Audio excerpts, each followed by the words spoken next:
the Anglo Boer War of 1899 to 1902. Some will remember it as a gentleman's war, a white man's war, a clash in the middle of nowhere between the political ideologies of British imperialism and Afrikaner nationalism. A mere footnote in history. Others regard it as a world war due to the involvement of 30 countries, for example, Canadian, Australian and New Zealand troops coming in to aid the British Army, while the Boer forces were supported by volunteers from countries such as France, Russia, Italy, the USA, the Netherlands, Germany, etc. But to most ordinary South Africans living in the Transvaal and Orange Free State republics at the time, this war had only one meaning.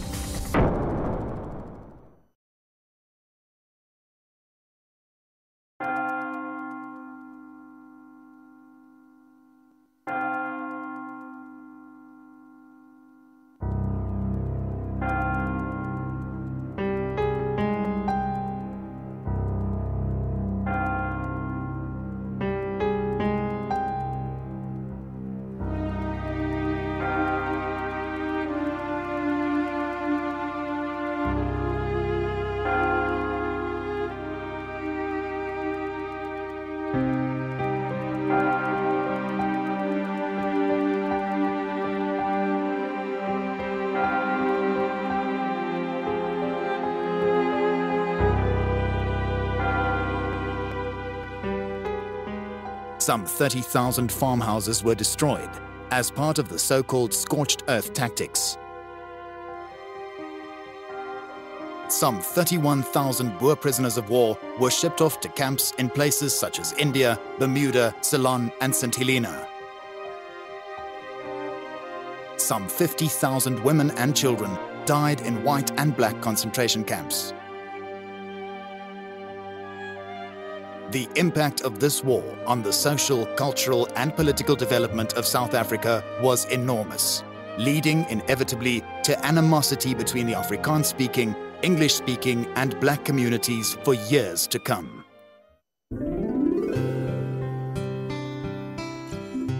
However, there is a unique museum in Bloemfontein, in the heart of central South Africa, that focuses not only exclusively on the suffering of this war, but also on bringing reconciliation to the descendants of the opposing parties. The War Museum of the Boer Republics.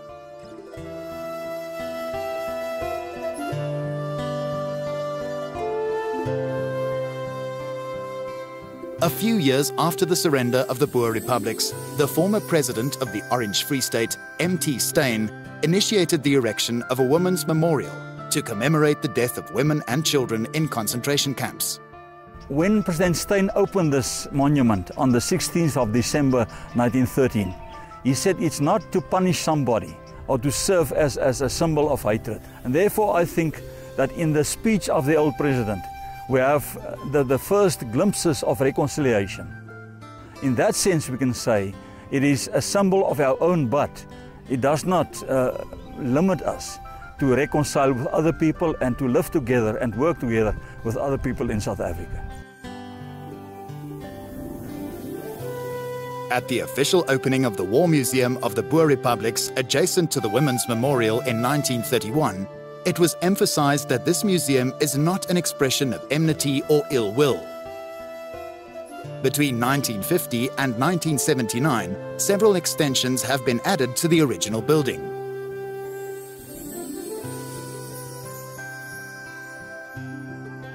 Today, our museum houses an administration block, several display halls, a number of storage facilities, a library, an auditorium, working space for conservation specialists and historians, etc. Through the years, we have also grown into a museum of international importance and stature. We have established links with museums in Canada, the United Kingdom, Australia, New Zealand and Belgium.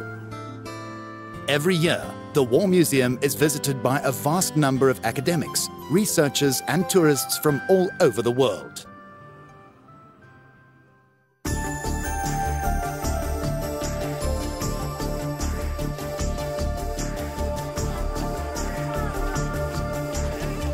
At the dawn of a new democratic dispensation with its emphasis on nation building, and as a result of new insights and perspectives provided by contemporary research and scholarship, we decided to strategically reposition the War Museum to allow for a more inclusive approach. The museum is a national museum of international importance and has an obligation to give a fair rendering of history. As a national museum, it cannot serve selected parts of the community. Against this background, it has become our vision to be an institution of excellence, whereby the inclusivity and suffering of all communities during the Anglo Boer War are depicted, thus propagating the message that negotiation is preferable to war.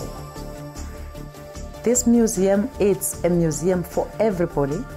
Black, white, Indian, colored, this is where we should come and have a look at what happened in the past, because we have everybody represented here.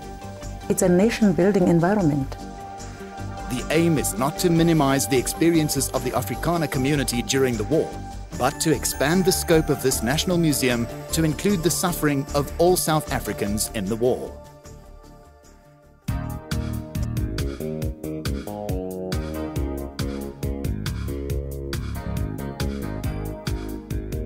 Annually, we present many events commemorating aspects of the Anglo Boer War. During some of these events, lectures are presented to the public or special interest groups. Other activities include the laying of wreaths on special days.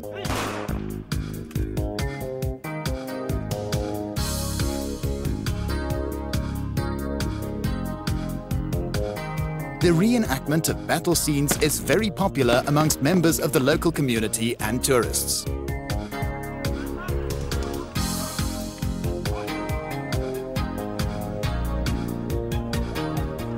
Cultural organizations and schools, such as Oranje Meisie School, that was founded by former President M.T. Steyn of the Orange Free State, also actively participate in commemorative activities at the memorial and museum.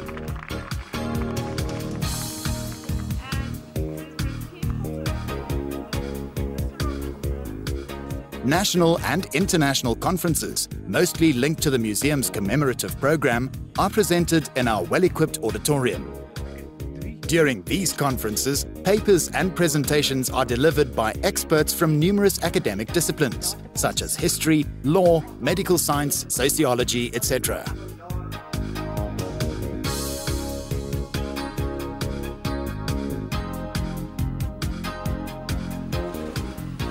We employ several highly qualified staff members who are responsible for conserving our vast collection of more than 40,000 artifacts related to the Anglo Boer War.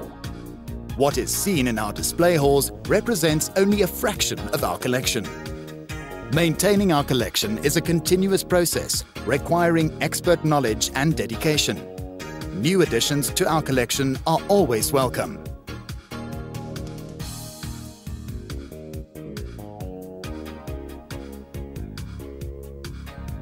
Before artifacts are accepted from donors, they are inspected to determine their authenticity, condition, and historical value.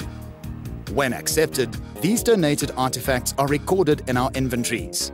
Thereafter, they are repaired if necessary, cleaned and stored in facilities for potential display in future.